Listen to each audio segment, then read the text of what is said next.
Welcome to the 8th century monastic site of St. Maelruain, going back 1,200 years. He was part of the Cayley Day movement.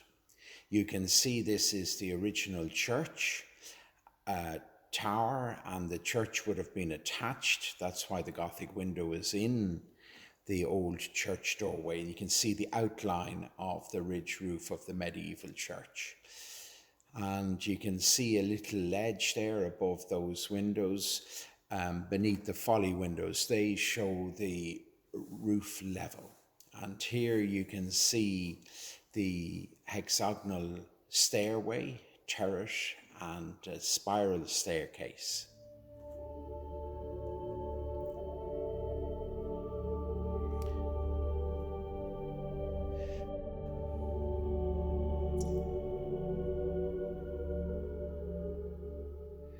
And as I say, you can see the modern church of 200 years was built parallel to the tower and linked by a lobby. A Gothic style semple.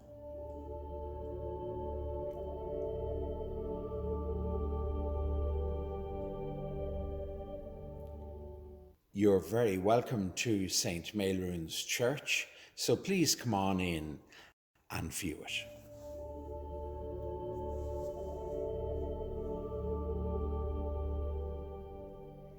You can see that it is a little country church, and it would have originally been plastered, which was stripped off at least 50 years ago.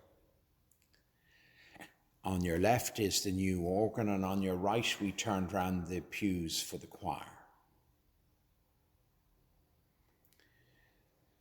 You can see the screen, the Rev'd screen with Alpha and Omega. Christ said he was the complete, the A to Z.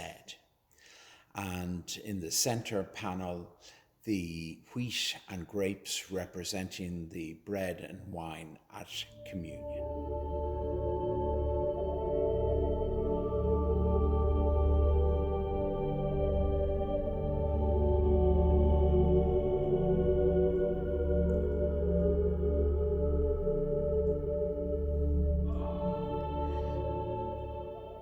Now, I never really have got a satisfactory answer to the Star of David, but I suppose it reminds we Christians of our Jewish roots.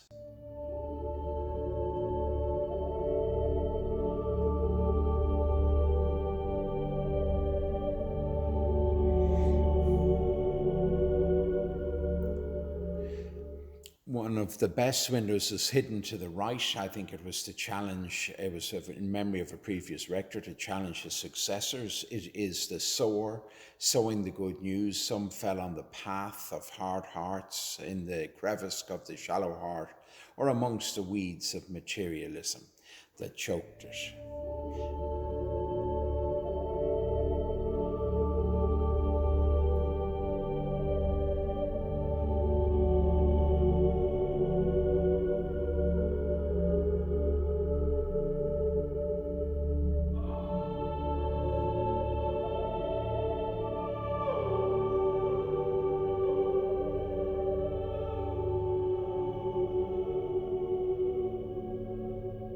You can see the fabulous west window, which floods the church with light when you enter.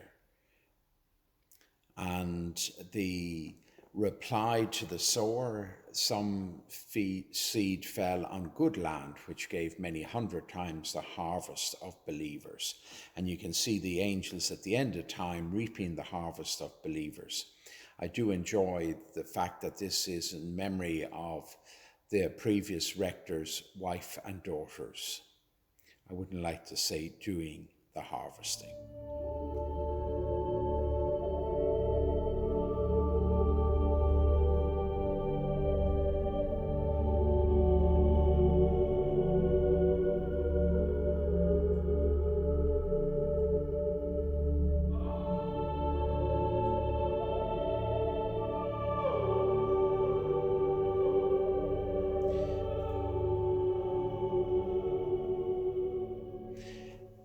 St. Maelruain's Mothers Union, that's a union you haven't heard of, but it was the original parenting course to support young mums as cities became industrialised and they were rearing their children away from the support of their own mothers.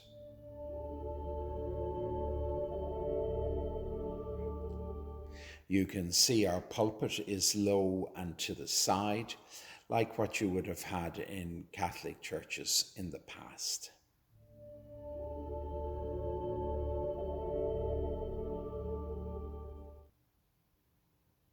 The baptismal font is inside the back door. As soon as the child enters the building, they are welcomed into the family of God. And you can see the cover on it is in memory of two church choir boys, because it's very near the organ where the original choir was, the old organ.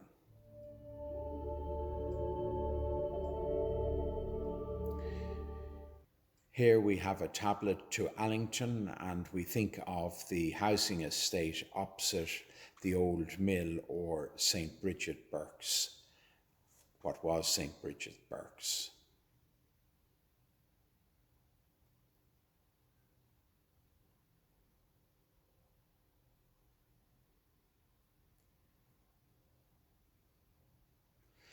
These old tablets were probably from the original church.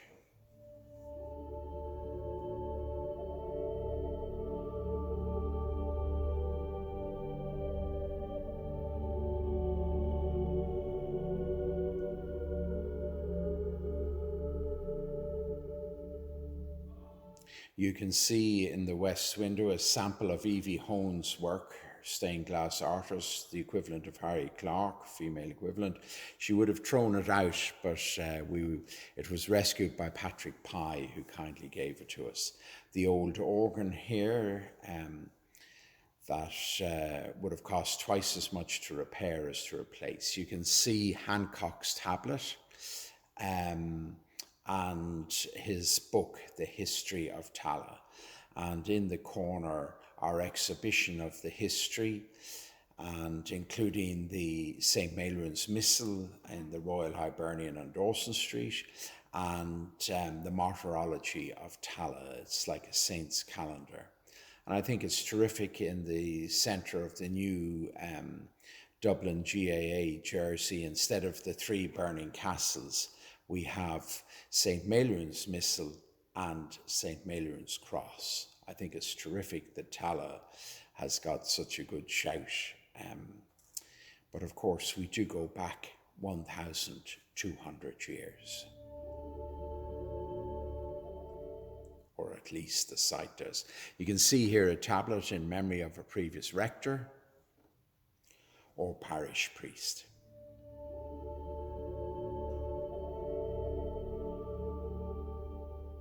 This one is in memory of Canon Alexander.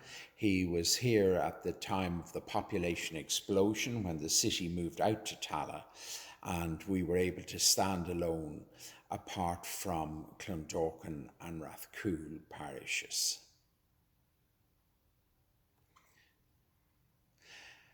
St. Thomas, not doubting, but St. Thomas of India, because the nurses locally believe that Doubting Thomas brought the faith directly to them in Kerala in southern India. Here we have our map of the new parishioners of the last 20 years from all over the world, as you can see, but mainly from Nigeria and India, but many other African countries as well.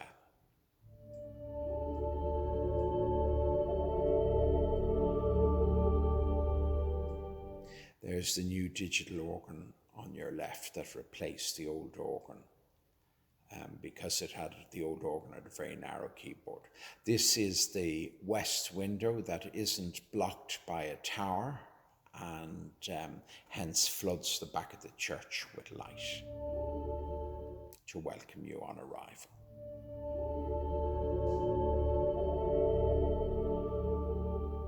St. Maelruain's cross, the oldest cross, probably wasn't his, but it's set in a millstone known as Maelruain's loaf and missal. Oisín Kelly, who carved the children of Lear in the Garden of Remembrance, and also Evie Hone's penal cross. His daughter still lives in the parish. And Patrick Pye, modestly described as a painter, he certainly would have been an artist and a church artist.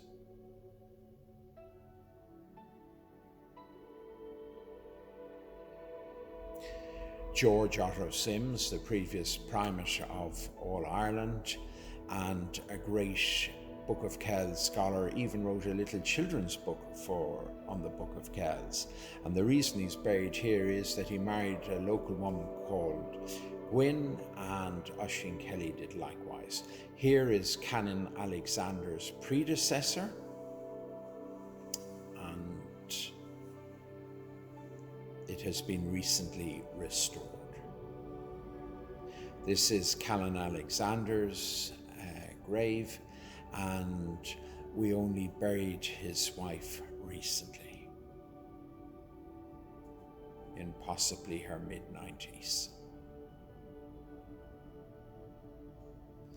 Evie Hone's penal cross, and that was modelled on a penal cross she wore and carved by Oisín Kelly.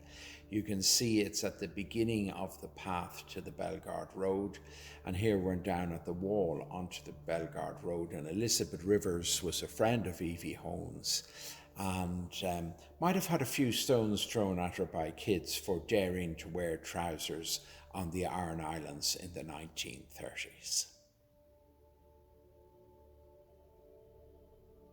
Here we're into the older part of the graveyard to the left of the church, and it always fascinates me how quiet it is as you hear the birds.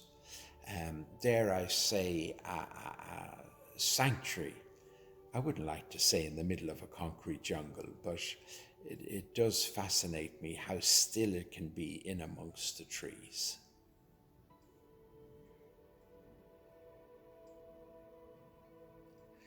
You can see the modern part of the graveyard opposite what was the IT College, now the Technical University of Dublin Tallaght campus.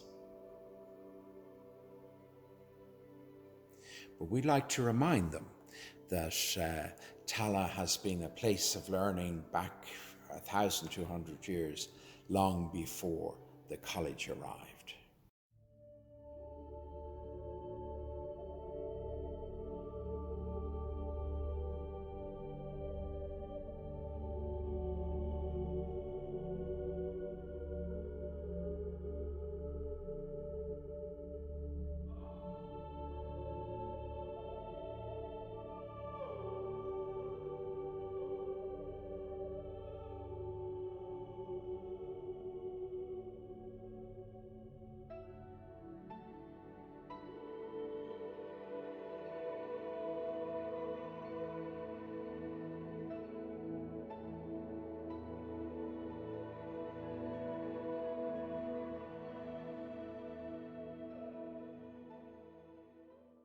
You can see how the church stands separate from the tower, and it is similar to Semple's other churches locally of Kiltiernan and Whitechurch. And the tower, it used to be a great treat after local schools. There are 40 local schools. After visiting the church and asking me all the questions, I used to bring them up the tower as a reward. But unfortunately, insurance no longer allows anyone go up the tower. And they used to get such fun out of the little turret, picking out where their homes were. Originally, if they were making a tour of Tallaght before drones, they would have shot from our terrace, being one of the tallest buildings, before the skyscraper at the other side of the square shopping centre.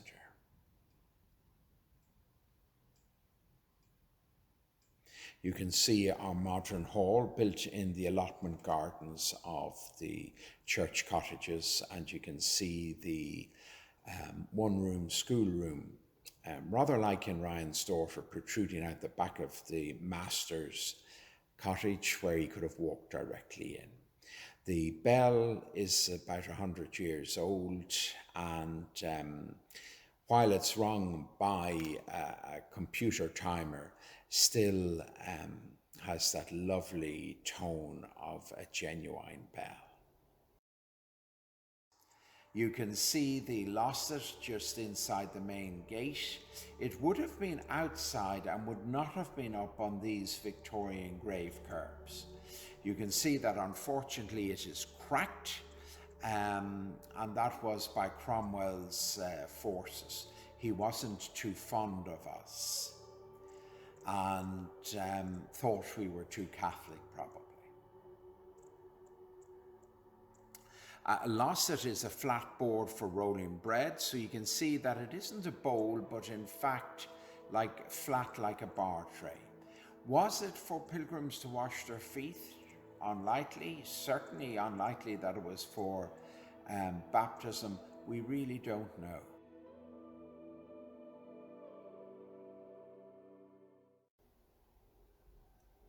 You can see we're part of the worldwide Anglican Communion, and hence we've been blessed by many different immigrants.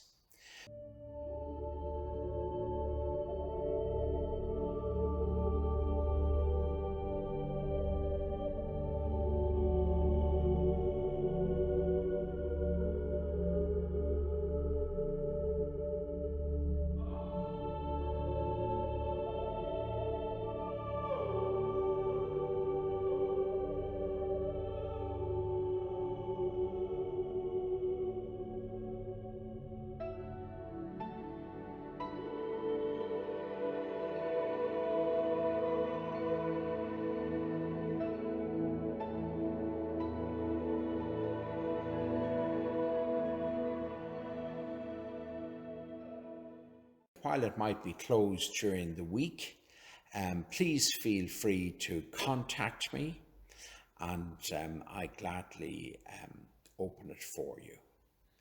And I'm here all Sunday morning, but throughout the week you can phone me on 086 80 30 23 9. 086 80 30 23 9.